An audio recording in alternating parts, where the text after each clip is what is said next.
1 Samuel 8. Israel asked for a king.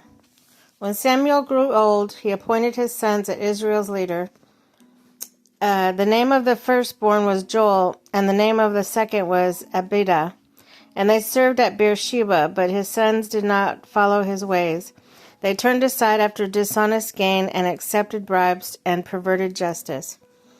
So all the elders of Israel gathered together and came to Samuel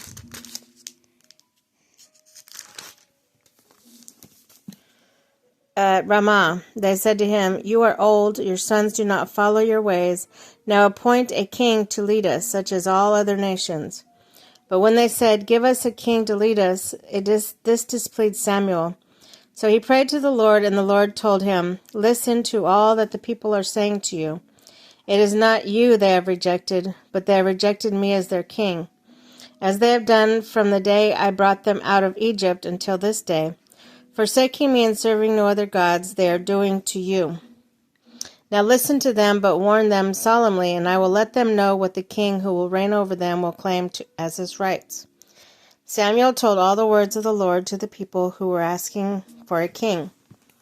He said, "This is what the king who will reign over you will claim as his rights.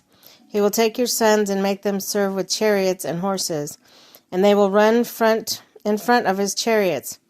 Some he will assign to be commanders of thousands and commanders of fifties, and others to plow his ground and reap his harvest, and still others to make weapons of war and equipment for his chariots.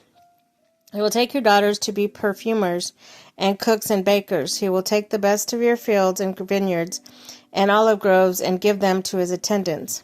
He will take a tenth of your grain and your vintage and give it to his officials and attendants, your male and female servants, and best of your cattle and donkeys he will take for his own use. He will take a tenth of your flocks, and you yourselves will become his slaves.